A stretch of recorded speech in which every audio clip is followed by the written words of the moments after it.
Welcome to the Totally Awesome Fishing Show, and in this episode we're going to be taking you light tackle pollock fishing, which is about as good as you can get anywhere in the world. If you get a big pollock on light gear, boy, you're going to know about it. Now, we're going over to Southern Ireland, fishing from Mark Gannon's rental boats, little 16-foot open boats. Courtmacsherry is the place. Yes, we've been there before, and hopefully we will go there again. The fishing can be outlandish, but you don't just have big charter boats there, you don't just have good shore fishing, it's those small boats. I've always loved messing around in boats. Don't know why, just the way it is. But of course with a boat you can get out and you can get some good fishing. Now, dead simple, pollock fishing really is quite basic. What you've got to do first is find the pollock. That's the tough part. Second part is catching them, but within that there's a lot of little tips and techniques that really sort of like a counterbalance. If you can imagine, it's balanced, you know, the wind's too strong, the fish aren't biting, but you've got good tackle, you've got good lures, you've got to get that balance right so you get as good a chance as you can of actually latching into a pollock. And for that reason, I'm going to run through some of this gear here. Very, very basic. It's just a box of swivels, in fact, a packet of swivels will do you. And then some different booms. I'm going to show you the different booms in a minute. Different lures, different types of lures. And yes, some rubber worms, but more important, how to put them on the hook and what hook. Okay, let's run through it. Let's get you started. How to go light tackle pollock fishing from a small boat. Right, let's get into it. On with the spectacles. Good old binoculars, I can see what the hell I'm doing. Now, pollock fishing, you're dropping a lure down to the bottom, either on its own. If it's like this, a sort of sidewinder that has an integral weight in its head there. You might just be able to see it, I don't know, in that one.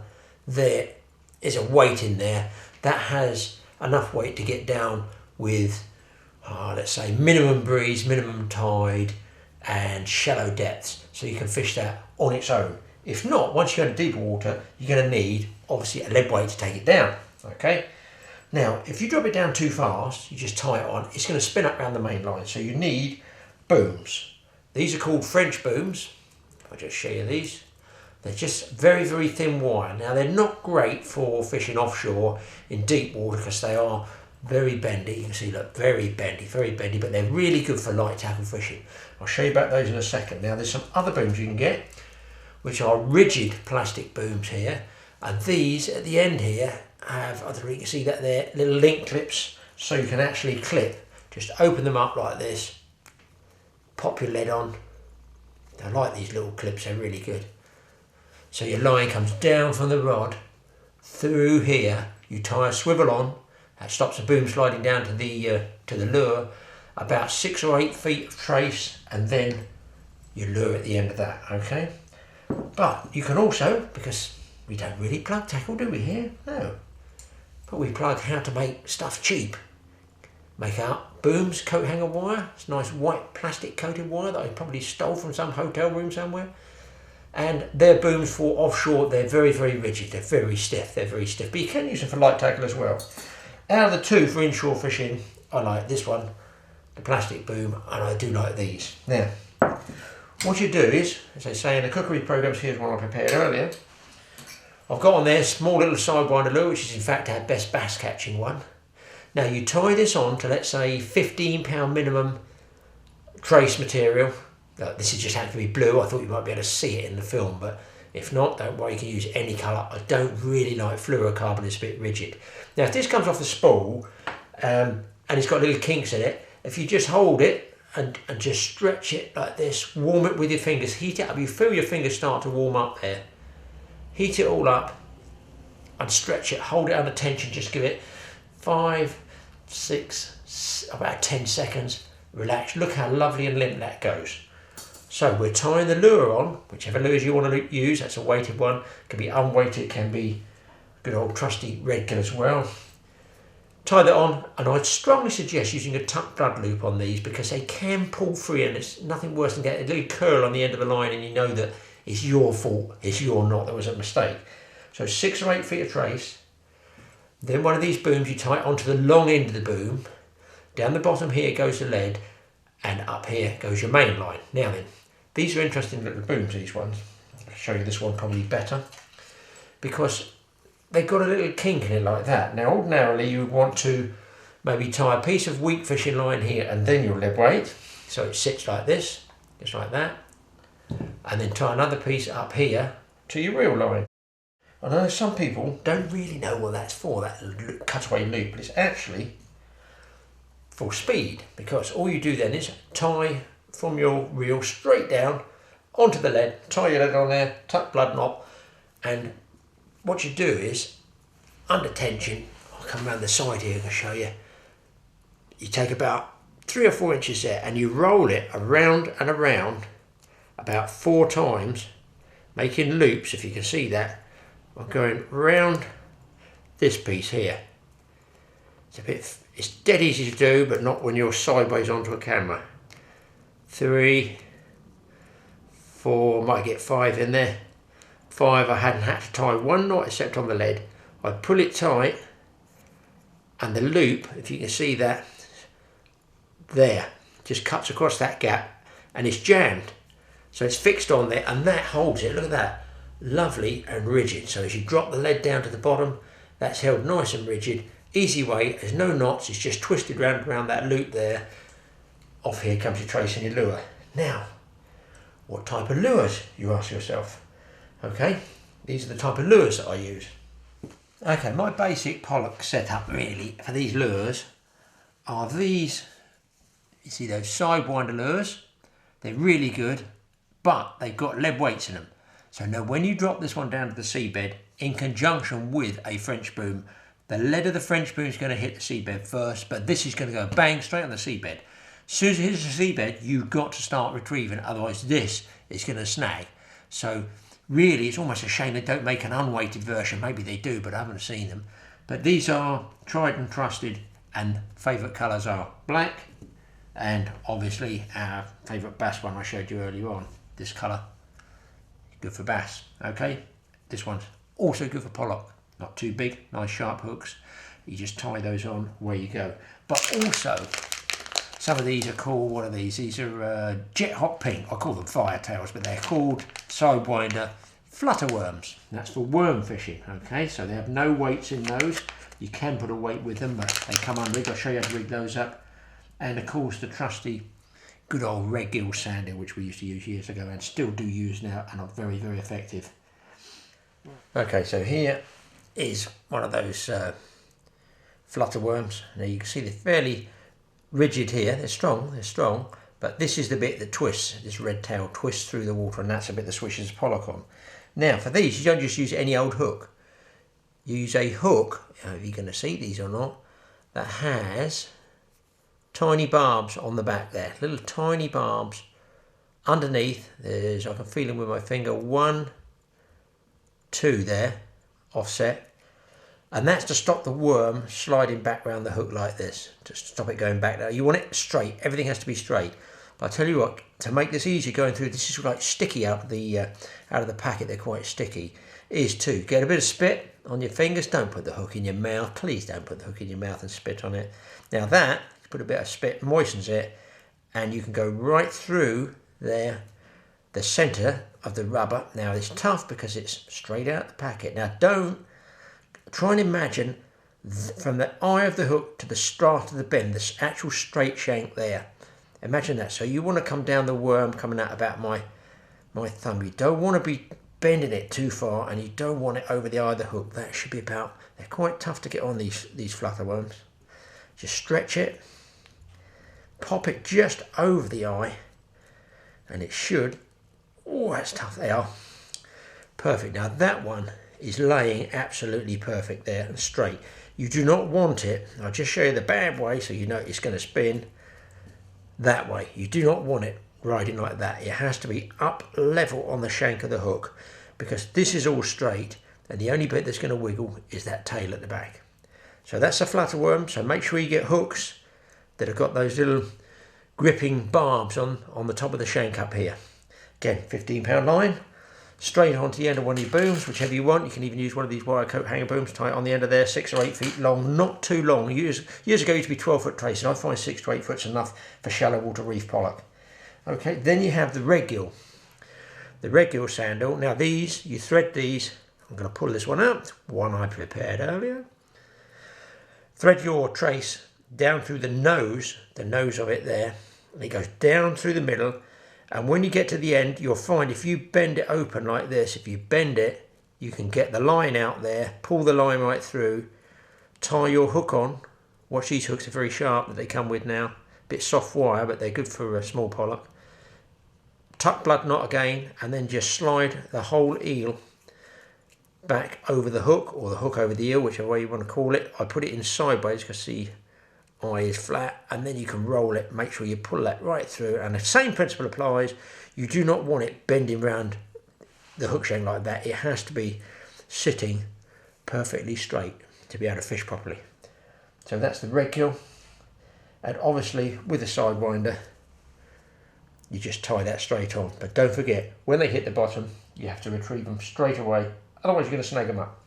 You've got the lot, you've got worms, you've got red gills, you've got sidewinders, as we say. And you get some barrel swirls, you only want small ones, but I'll tell you what else you can do is, if I've got them here, I can show you, these little booms, these little clips, I've got that one on a little plastic boom, you can actually put those onto your wire booms here, obviously not with this plastic piece on it. That way you can just snap your leads on and off as per that plastic boom, instead of tying it on, which I've got there. That one's tied onto the boom. You know, you can cut it and retie another lead if you have to change weights and the tie's changed. Or this one, just unclip, roll it off, and you can buy these little clips on their own. They're quite handy for changing leads. There you go, that's it. All we do now, folks, add water. Let's get over to Ireland. Let's see if we can't catch a few light tackle pollock.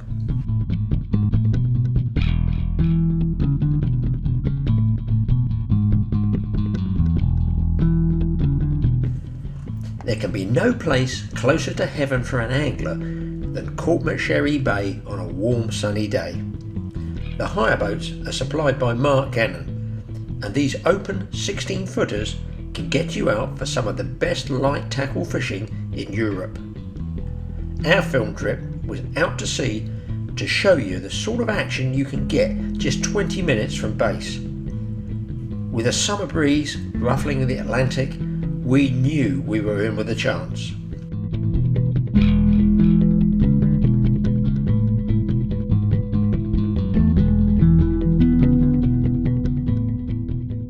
Well, we've showed you the different types of sidewinders and how to rig them up. So we're going to go for our first drift with a sidewinder. I've got a big white one on here, don't know the name of it, just a big, this is one of our favourite colours actually, this one. It's been really good in the smaller size, but quite a strong wind today, so we're going to use a bigger sized lure and just short drifts, keeping the drifts nice and short. If we get into the hot zone or whatever we're going to call it and we get some fish, then we'll go back up and drift again. Let's hope it works. Right, so I'm dropping it down here. Now there's obviously various different techniques you can use to catch these fish and work these lures. What we like to do is just drop them down, let them flutter down like this, feather it down, don't let it just go down straight down, feather it down, jig every now and then. And be careful, these aren't Texas rigged or anything like that, so they can snag in the kelp at the bottom and you don't want to be losing lures like that. So what we do is, as we hit the bottom, shut the bail arm. In fact, this could be... Oh no!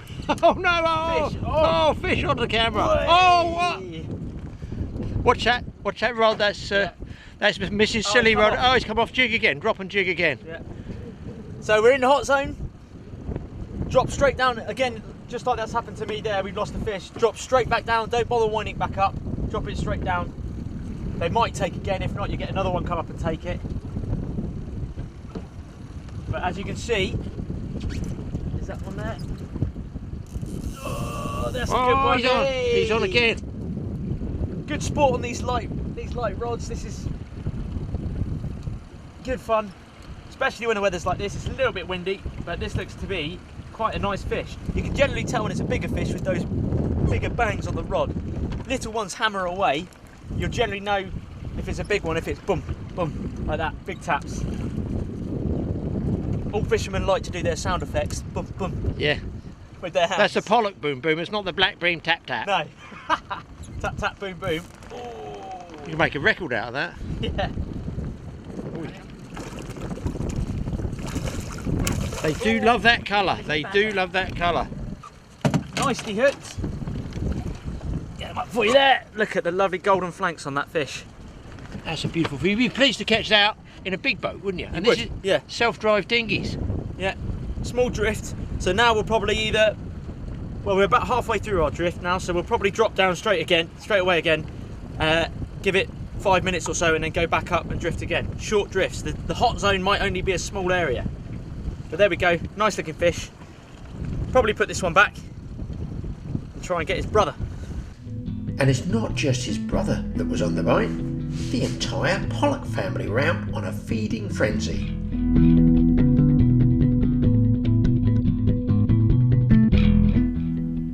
In the clear Irish water, any predator can easily see your lure. And most of the time, it doesn't matter what colour you use.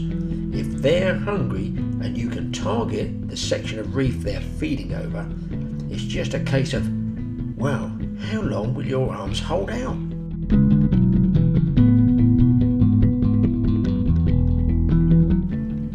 Now, Pollock is sold as a commercial fish, but we had no need to kill everything in sight. In such shallow water as this, the pollock don't blow up from the bends or pressure change as they do in deep water. Providing you don't keep them out of the water for too long, you can get to see them swim away.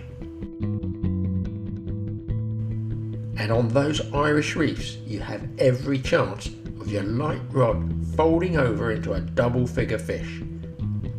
I would guess they average, let's say, 4 or 5 pounds, and a 7 to 8 pounder will have your rod folded in half and the reel empty in line.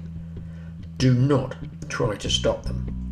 You'll break the rod or the line. Just take your time. We always fish using my experience of judging the correct drift over the rocks by using what they call day marks on the land. But I suggest if you're new to it, why not take over one of those small portable echo sounder units that you can buy for about £100. They have a rechargeable battery as well. It will save you lots of time searching for the best spots. And how about this for a father and son act? 2 on at once. Yeah, come on, but obviously mine will be larger. And here at the Totally Awesome Show, we also net them 2 at a time. Well, there you go, guys. You can't get any better than catching 2 fish like this. 2 at a go. Well, you can get better, actually. We were lucky to get these 2. I came in a bit closer. We've gone to the big sidewinders. We got fish. Now we're drifting too fast. There's another technique because I feel we can get better fish even than this if we use the small sidewinder lure, but we rig it up with a French boom like we showed you inside there. Let's take a look at these 2 guys and then we're going to change rigs. 2 beautiful reef pollock there. And do you know what? They're both sidewinder lures, but have you noticed anything? Totally different patterns and totally different colours. Doesn't tell us anything there, does it really? Except that pearly white works, and this, we call it a chubby chunky, a pink chubby chunky.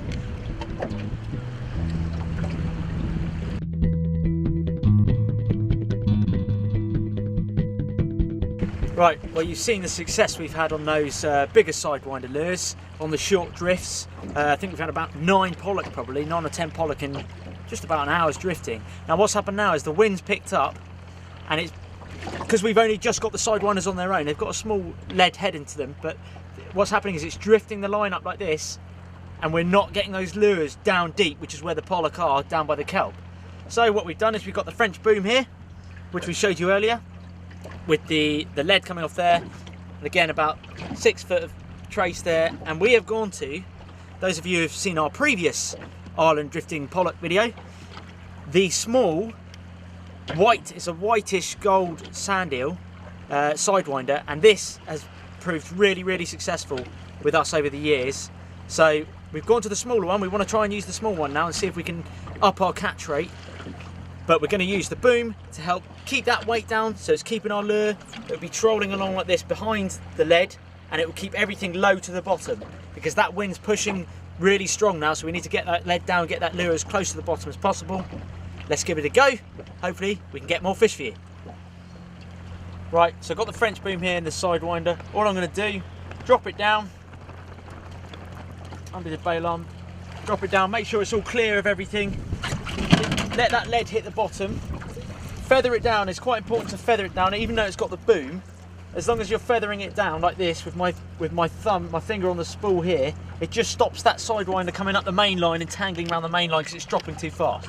So I'm on the bottom there, shut the bail arm, then get it off the bottom of the lead, about 15 turns, and then we're going to drop down again.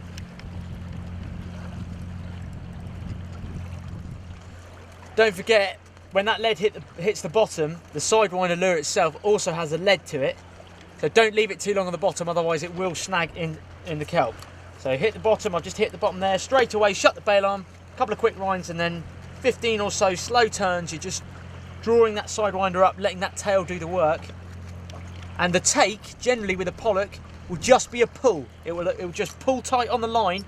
Most people, out of instinct, bang, they'll strike the rod up, and what happens is you just pull the lure straight out of the pollock's mouth. It's important with pollock that you just wind them onto the reel. You'll feel it draw, you'll feel the line tighten, lower your rod wide, and then lift up slowly. Do not strike into the fish, you will lose the fish.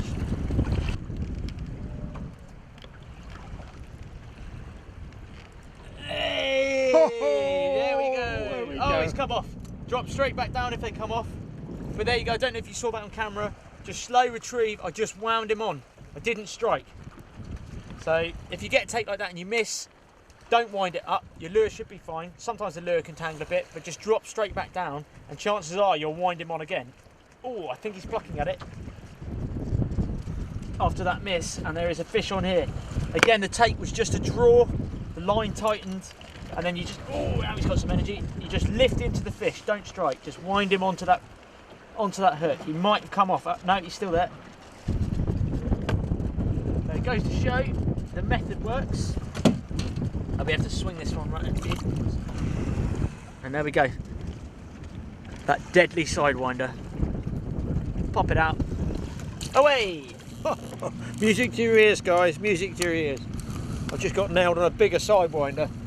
Let's come back here out the way. We've had to leave the other rod. Don't be surprised if we see this other rod, Mike's rod, fold over. It's on a pearly sidewinder. I'll tell you what, nice fish. Look at that one. Look at that one. That is a good fish. Look at that one, ladies. That is a crackerjack one. What's that on? Well, it's on a sidewinder, but I don't know what pattern it is. I just know that I call them all sidewinders. If it's rubber and it's got a head in it and it's got a fish on the end, well, if it's got a fish on the end, it definitely is a sidewinder. That's a nice fish. I'm not going to bother netting this one. Hopefully he's going to be nice and calm for me. Ah, then. All I do is grab the hook. There you can see he's just hooked. He absolutely slammed it there. There you go. Fish about 4.5 pounds, I suppose. And wear a life jacket on a small boat. And please, don't do what I've just done. Stand up on a seat while filming.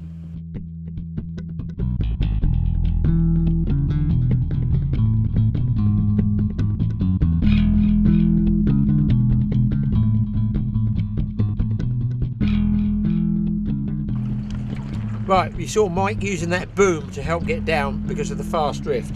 But one of the problems you get is because in these sidewinder lure heads, and a lot of lures similar to this, they have an integral weight in there. You might just be able to see that silhouetted. That is all weight. So the minute your lead hits the seabed, this goes down, it hits the seabed, it's in Snag City. So you're going to lose some of those over the rough kelpy ground. That's why you have to hit the ground, start the retrieve, 2 or 3 turns, get it up off the seabed. You're still going to lose some. But when you want to fish close to the kelp, don't use the really the really heavy ones that's going to take you into the kelp. Use one of the most deadly lures ever designed, a red gill, but no weight in it. Don't use the ones with the weight in it for this type of fishing. You'll have the same problem. You want to use the unweighted versions. This is a small one. They've got a little curved baffle tail there, and there's a really good swimming action. Nice sharp hook. This is a brilliant fish catch. This may well be one of the best fish catchers in the UK of all time, I would think, for certainly pollock, bass, coalfish. Man, these things take everything. Let's get it down. We're going to fish a pair each and see if we can't nail a fish with a slow retrieve, really slow retrieve. We can afford to wind these near the bottom. The lead hits the bottom, and then this comes down a lot slower, so you can wind it away slower, and you're keeping it in the kill zone that little bit longer. Big fish here, guys, fish of the day. And it was an epic fight. He took us into the kelp. We were snagged for about 5 minutes. What we did is we went back up to it and just gave it a load of slack line because we weren't getting any give from the kelp. So we gave it some slack line. And this is a nice fish. On the red gill, this one. Nicely hooked. Look, oh, the hook's going to fall out. Pop. Oh, that was lucky. There's the hook. And this looks like a nice pollock. That's more like it. That's more like it. That's a lunker. That is a good pollock. Just goes to show you that just because you've got a small lure does not mean small fish. That's a nice sized pollock there. Probably pollock of the day. But there's bigger ones out there. We've seen them, we've caught them. There is bigger.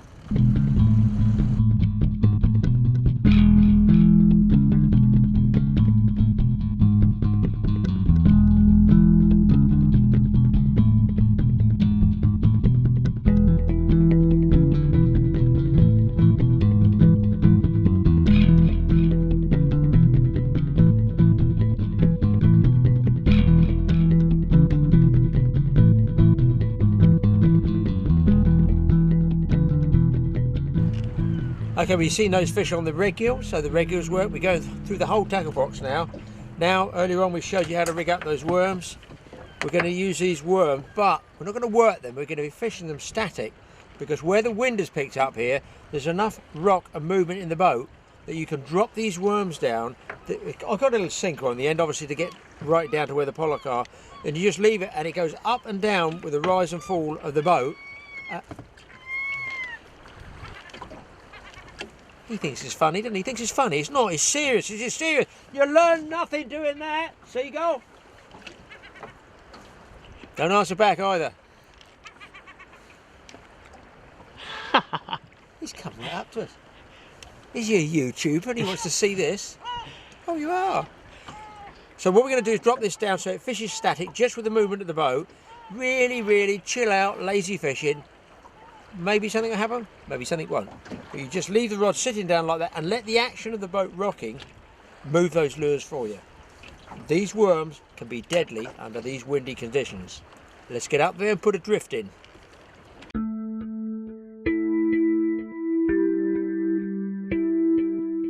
Never run the boat back to your fishing spot by driving it straight over the top of the fish. Keep away from the hot spot, but bring the boat round in an arc upwind of the fish, then stop the engine and drift quietly back over them. Running the boat over the fish is a surefire way to put them down. With the rod set, just let the rock and roll of the boat work those lures for you. So we've got 4 rods out. We've got Mike's really ridiculously light one there as well, which I'm waiting to see fold over. Worm. The rocking of the boat is doing all the work for us. So we can move our fly rods out of the way. We'll be using fly rods on a windy day like today. You can sit back and you can chill. We've got 4 rods out here, all beam onto the sea, so there's no question at all. There's nothing more I can do. All you're going to do is sit there and wait for one of these rods to go off.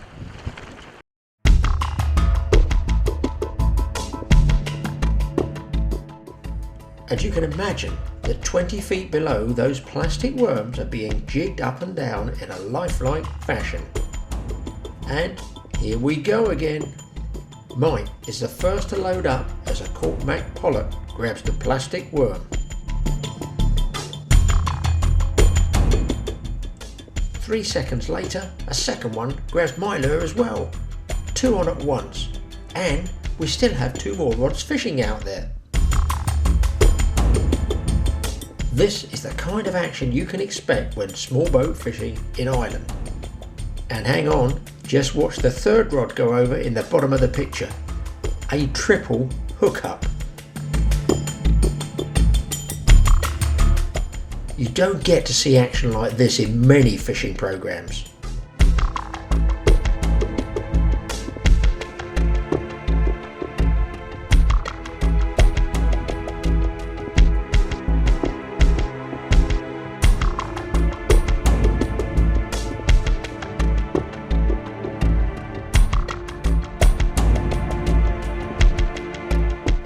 Oh no, no! Don't tell me he's going to try and get all three in the one net. Only on Totally Awesome could this happen.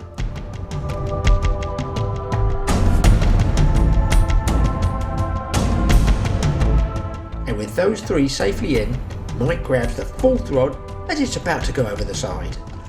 Well, it is carnage with the worms. We've got three just down there. I'm going to point three in the net. We've got three. Oh, he's come out. Get him in. He's in.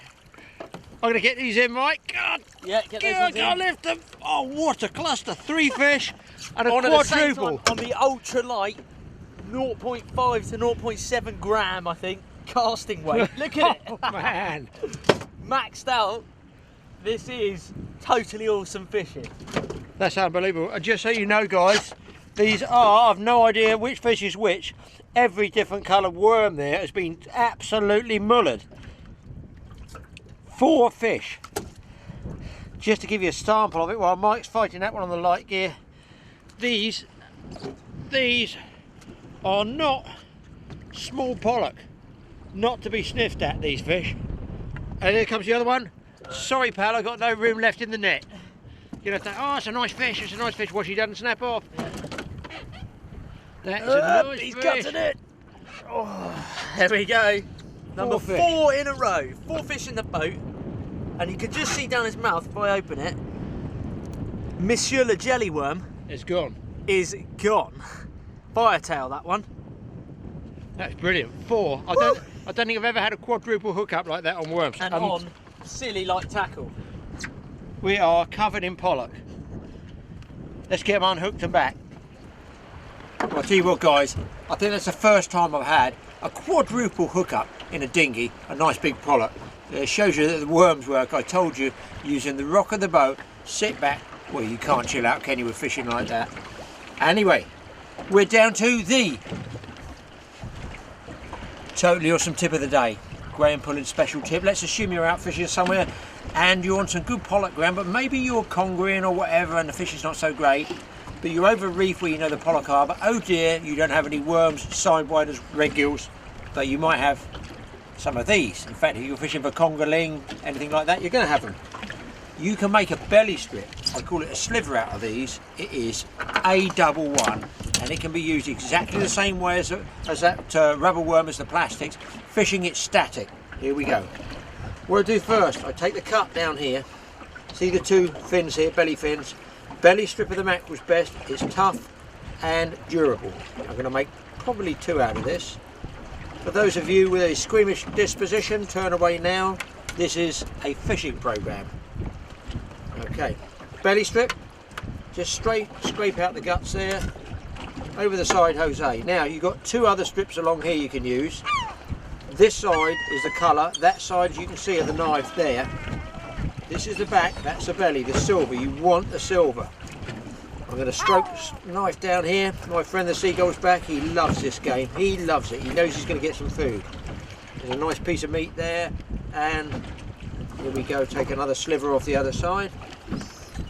Nice long low sliver. 3 baits I've got off 1 mackerel.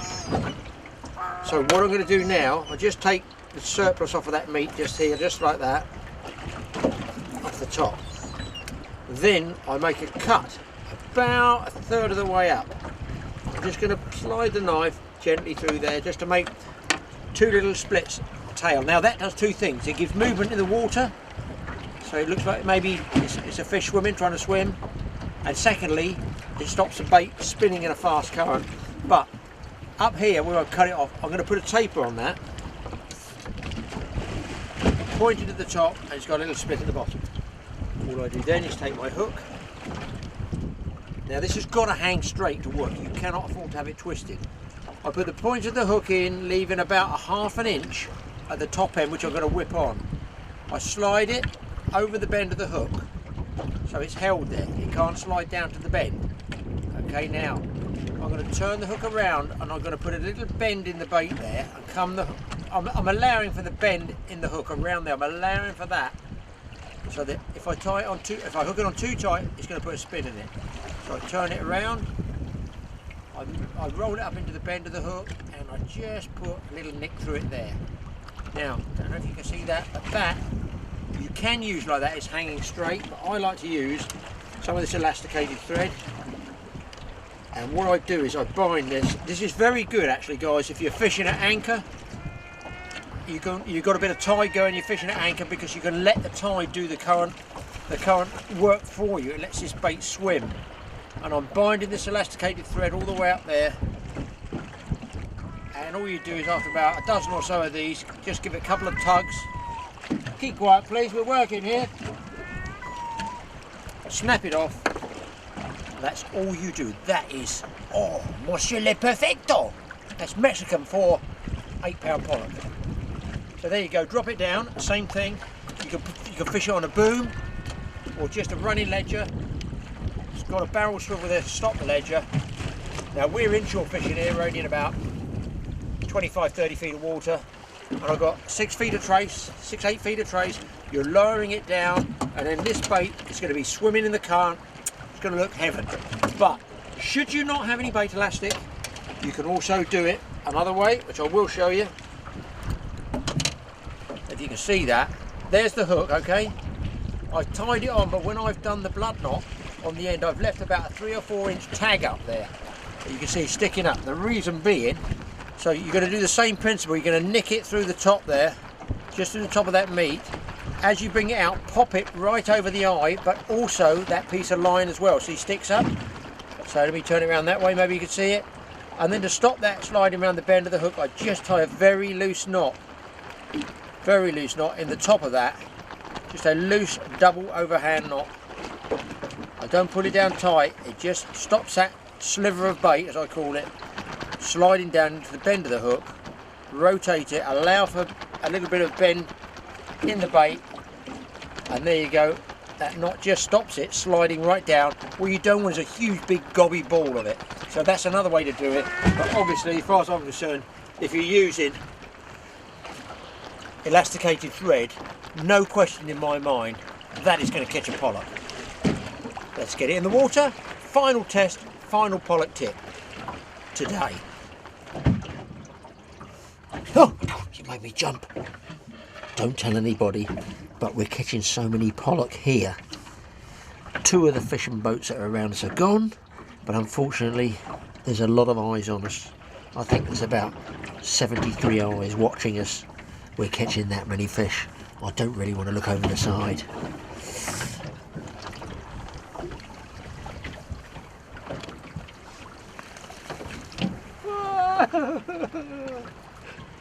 Go away, leave me.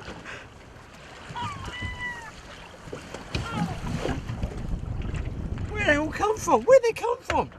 The fishermen, well, I tell you what, you know we're catching fish when you get this many seagulls around you. And we're not done yet. Let's get that mackerel strip in the water, see if we can catch a seagull. I mean a pollock.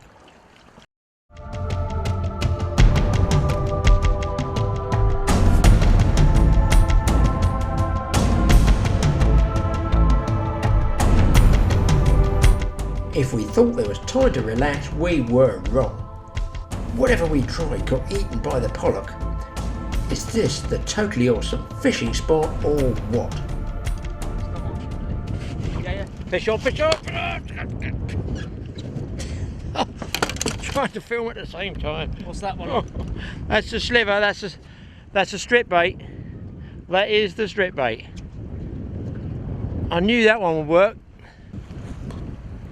It's not a big fish, but it just goes to show you, you're just waiting and waiting and waiting, doing nothing, and you let the rocker motion of the boat do it for you, and there it is. About a 3-pound pollock. Beautiful. What number's that? 20. Number 20. Come in, number 20, your time is up. 20 pollock.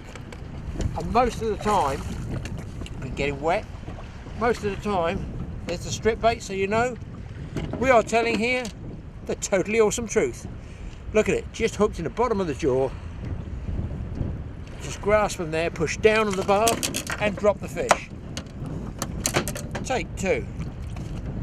Just grip them gently there, press down on the barb, and the hook pops out. That's what's left of my strip bait, and we're going to put this guy back. Good fish, beautiful, beautiful golden. Oh, fish on the right, fish in the middle. Fish in the middle.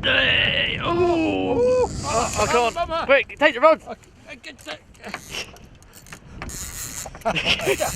A double again. We've just done a 4. We want a double. Everything we're putting in the water's getting eaten here, guys. Absolutely everything. And in comes number 21. He might fall off this one. Oh, I'm not going to tell you anything, but there's a little nibble on that rod there. And this one right here. And that's because they smell that meat and they will come to it. And they generally won't leave it alone. Here he comes. Another beautiful pollock. You can see the piece of meat, the sliver. Not a giant fish. 2.5 pounds maybe. Easily unhooked. What fantastic colours. There endeth, guys. A totally awesome fishing trip. And are we going home? Not yet. The sun's still up. Maybe when it's dark.